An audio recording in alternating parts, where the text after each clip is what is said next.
शिवाय ओम नमः शिवाय ओम नमः शिवाय ओम नमो भगवते वासुदेवाय ओम देवकी सुत गोविंद वासुदेव जगतपति देव में तनियम कृष्ण त्वाम अहम शरणम गतः। अथ श्री ब्रह्म वैवर्त पुराण तृतीय गणपति खंड पंचविंशो अध्याय। कामधेनु से उत्पन्न सेना द्वारा कार्तवीर्य की पराजय। ओम नमः शिवाय ओम नमः शिवाय ओम नमः शिवाय ओम नमो भगवते वासुदेवाय ओम देवकी सुत गोविंद वासुदेव जगतपति देव में तनियम कृष्ण त्वाम अहम शरणम गतः। नारायण उवाचो हरिम स्मरन् कार्तवीर्यो हृदयेन विदूयता दूतं प्रस्थापयामास कुपितो मुनिसन्निधिम्। युद्धं देहि मुनिश्रेष्ठ किं वा धेनुं च वाञ्छितां मह्यं भृत्यायातिथये सुविचार्यं यथोचितम्। दूतस्य वचनं श्रुत्वा जहास मुनिपुङ्गवः हितं सत्यं नीतिसारं सर्वं दूतमुवाचः।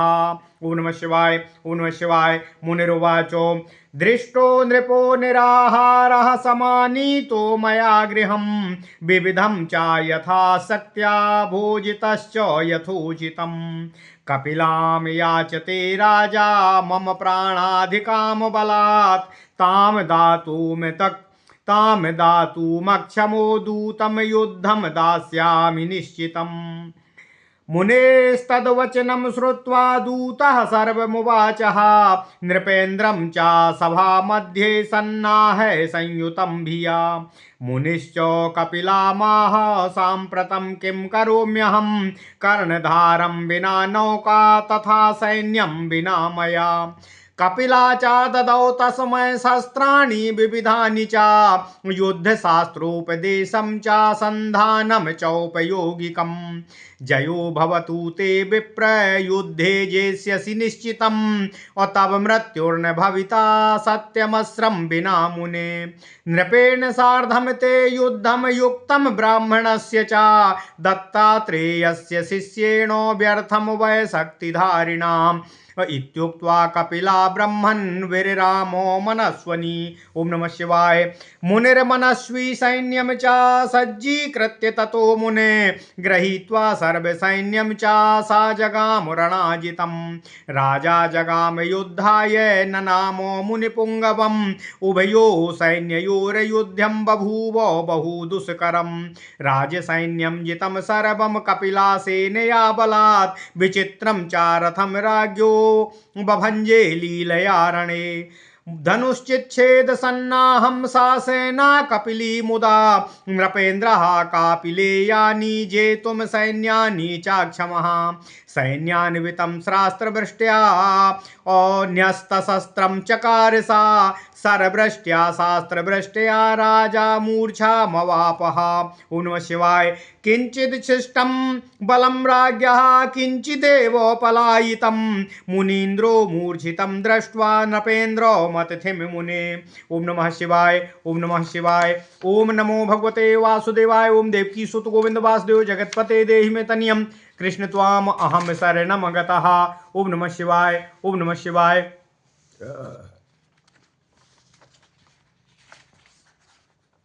ओम नमः शिवाय ओम नमः शिवाय। ओम नमो भगवते वासुदेवाय ओम देवकी सुत गोविंद वासुदेव जगतपते देहि मे तनियम कृष्ण त्वाम अहम शरणम गतः। कृपा निधिश्च कृपया सतसैन्यं संजहार च गत्वा सैनं विलीनं च कपिलायां च कृत्रिमम्। ओम नमः शिवाय। नृपाय मुनिना शीघ्रं दत्ताश्चरणरेणवः आशीर्वादं प्रदत्तं च जयोस्त्विति कृपालुनः। कमण्डलू जलं प्रोक्ष्य जीवयामास तं नृपं सा राजा चेतनां प्राप्य समुत्थाय रणाजिरातो मूर्धना ननाम भक्त्या च मुनिश्रेष्ठं कृताञ्जलिः। मुनिसुभाषिषं दत्त्वा राजानं त्वालिलिङ्गसा। ओम नमः शिवाय। पुनस्तं स्नापयित्वा च भोजयामास यत्नतः नवनीतं हि हृदयं ब्रह्मणानां तु सन्ततम्। अन्येषां क्षुरधारा अभ्रमसाध्यं दारुणं सदा अन्येषां क्षुरधारा भौमसा अन्येषां क्षुरधाराभं साध्यं दारुणं सदा उवाच तं मुनिश्रेष्ठो गृहं गच्छो धराधिपः। राजोवाचो रणं देहि महाबाहो धेनुं किं वा मयेप्सितम्। ओम नमः शिवाय, ओम नमः शिवाय, ओम नमो भगवते वासुदेवाय। ओम देवकी सुत गोविंद वासुदेव जगतपते देहि तनियम कृष्ण त्वाम अहम शरणम गतः। अथ श्री ब्रह्म वैवर्त पुराण तृतीय गणपति खंड 25वां अध्याय कामधेनु से उत्पन्न सेना द्वारा कार्तवीर्य की पराजय। ओम नमः शिवाय, ओम नमः शिवाय, ओम नमः शिवाय। नारायण ऋषि कहते हैं, हे नारद, राजा कार्तवीर्य से उदत्त हृदय से हरि का राजा कार्तवीर्य ने उत्तप्त हृदय से भगवान श्री हरि विष्णु जी का स्मरण किया तथा क्रोधपूर्वक मुनि जमदग्नि के पास अपना दूत भेजा कि हे दूत तुम मुनि के पास जाकर मेरे द्वारा कहे हुए वाक्यों को कहना कि मेरे स्वामी की आज्ञा सुनिए। हे मुनिवर, उन्होंने कहा, हे मुनि प्रवर, मैं आपका सेवक हूँ, विशेषतः आपका अतिथि हूँ। मुझे मेरी वांछित कामधेनु प्रदान करिए अथवा मेरे साथ युद्ध करिए। जैसा आपको उचित लगे वह उत्तर प्रदान करें दूत को।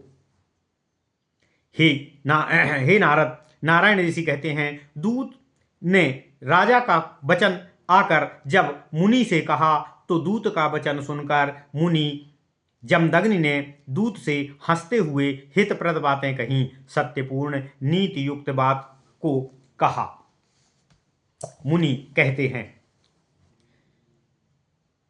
हे दूत, तुम अपने राजा से कहना कि मैंने राजा को उपवासी तथा उसको कष्ट में देखकर उसे अपने गृह में बुलाया था तथा उसे अपनी क्षमता अनुसार यथोचित भोजन और यथाशक्ति सब कुछ प्रदान किया, स्वागत और सत्कार किया।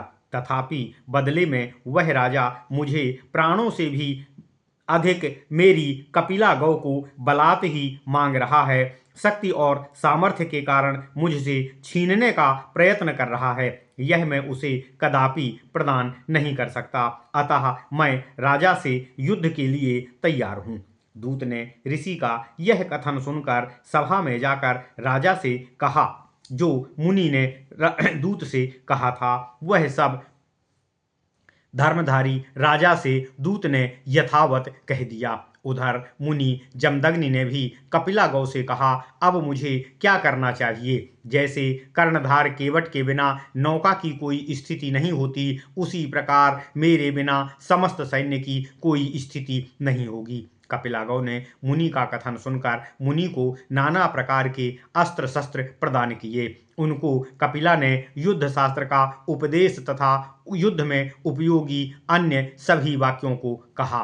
गौ ने मुनि से कहा, हे विप्र, युद्ध में आपकी विजय होना निश्चित है। अमोघ अस्त्र बिना आपकी मृत्यु नहीं होगी। हे ब्राह्मण, तथापि राजा मुनि दत्तात्रेय का शिष्य शक्तिधारी है। आप ब्राह्मण हैं, उसका आपके साथ युद्ध करना कदापि उचित नहीं है। हे ब्राह्मण, कपिला अत्यंत नारायण ऋषि कहते हैं, हे नारद, कपिला गौ अत्यंत मनस्विनी थी। वे यह कहकर मौन हो गईं। इसके बाद उन मनस्वी जमदग्नि मुनि ने कपिला गौ द्वारा उत्पन्न सेना को सज्जीकृत कराया। वे समस्त सेना के साथ रणभूमि में चले गए। राजा ने युद्ध भूमि में जाकर मुनि को प्रणाम किया। उसके पश्चात दोनों सेना में दुष्कर युद्ध छिड़ गया। कपिला गौ की उत्पन्न सेना ने बलात् राजा की सेना को पराजित कर दिया। कपिला गौ के सैन्य ने लीला मात्र से ही राजा के विचित्र रथ को भी भग्न कर दिया। राजा के धनुष तथा कवच को कपिला गौ से उत्पन्न सेना ने छिन्न भिन्न कर दिया तथा कदापि कपिला की सेना को राजा जीतने में समर्थ नहीं हो सका। कपिला गौ की सेना ने बाणों की वर्षा द्वारा राजा को अस्त्र शस्त्र सहित रहित कर दिया।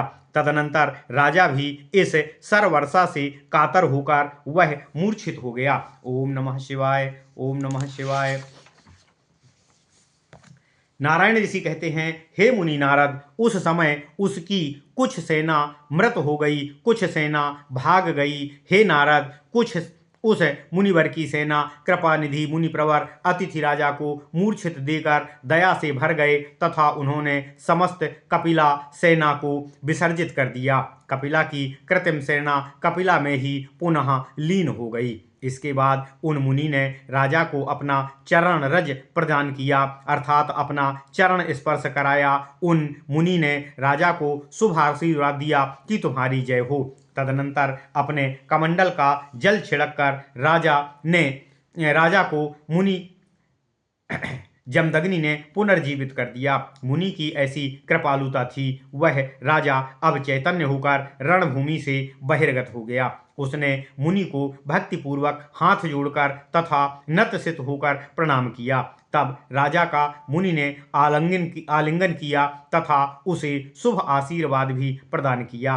तत्पश्चात राजा को स्नान कराने के पश्चात उसे यत्नतः भोजन कराया। ब्राह्मण का हृदय नवनीत के समान कोमल कहा गया है, इसीलिए अन्य लोगों का हृदय छुरे की धार की तरह तीक्ष्ण तथा अन्य के लिए असाध्य होता है। तदनंतर मुनि प्रवर जमदग्नि ने राजा से कहा, हे राजन, अब तुम अपने गृह के लिए प्रस्थान करो। राजा कहता है, हे महाबाहु, आप मुझे युद्ध दीजिए अथवा मुझे वांछित धेनु प्रदान कीजिए। ओम नमः शिवाय, ओम नमः शिवाय। इति श्री ब्रह्मांड महापुराणे गणपति खंडे नारद नारायण संवादे जमदग्नि कार्तवीर्य अर्जुन युद्ध वर्णनम नाम पंचविंशो अध्यायः। ओम नमः शिवाय, ओम नमः शिवाय, ओम नमः शिवाय। ओम नमो भगवते वासुदेवाय। ओम देवकी सुत गोविंद वासुदेव जगतपते देहि मे तनियम कृष्ण त्वाम अहम शरणम गतः। ओम नमः शिवाय, ओम नमः शिवाय।